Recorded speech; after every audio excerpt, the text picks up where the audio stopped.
Hello दोस्तों, स्वागत है आपका। आप जानते ही हैं इस समय कितनी ठंड पड़ रही है, तो मैं आज एक नुस्खा लेके आई हूँ आप सब लोगों के लिए। देखिए, जैसे अभी इस समय सभी को जुकाम हो जाता है, खांसी वगैरह हो जाती है, तो उसके लिए बहुत ही अच्छी चीज़ है।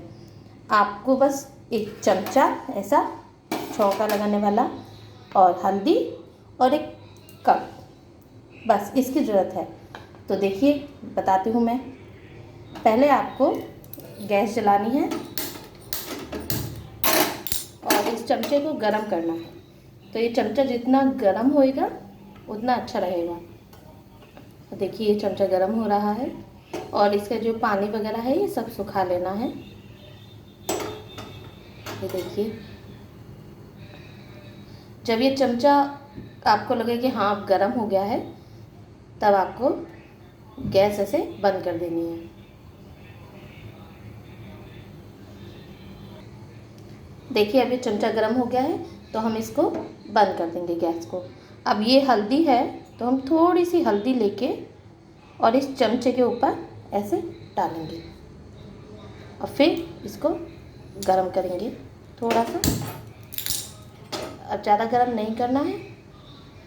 ये देखिए, हल्दी ऐसे होने लगी, तो अब आप देखिए इसमें से धुआं निकल रहा है ना।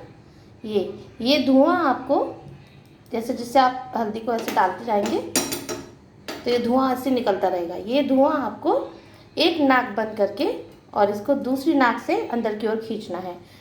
वैसे ही इसको फिर दूसरी नाक बंद करके और अंदर की ओर इसको धुएं को लेना है। ये देखिए, धुआं दिख रहा है।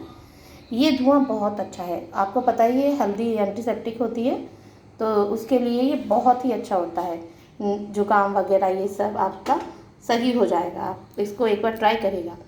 अब जैसे बच्चों को होता है, तो बच्चों के लिए क्या किया जाए, क्योंकि बच्चे तो एकदम से ऐसे गरम गरम नहीं कर सकते हैं।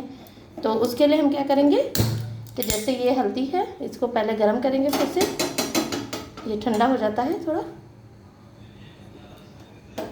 गरम किया, अब जैसे ये निकला इसका धुआं, तो आपको एक कप लेना है, ऐसा इस टाइप का कप, और उसको ऐसे रख देना है। तो देखिए, कप है, इसमें धुआं भर जाएगा। अब इस धुएं को आप बच्चों की नाक के ऊपर ऐसे ले जाइए और फिर ऐसे सुंघाइए उनको, ऐसे। फिर से दोबारा से करिए, फिर ऐसे ले जाइए, तो फिर जब इसमें धुआं भर जाएगा तो ये धुआं फिर से उनको सुंघाइए। तो देखिए, आप एक बार करके देखिएगा। अगर जुकाम वगैरह है, खांसी है, तो इसको ट्राई ज़रूर करिएगा और फिर अगर अच्छा लगे तो कमेंट में ज़रूर लिखिएगा। थैंक यू दोस्तों।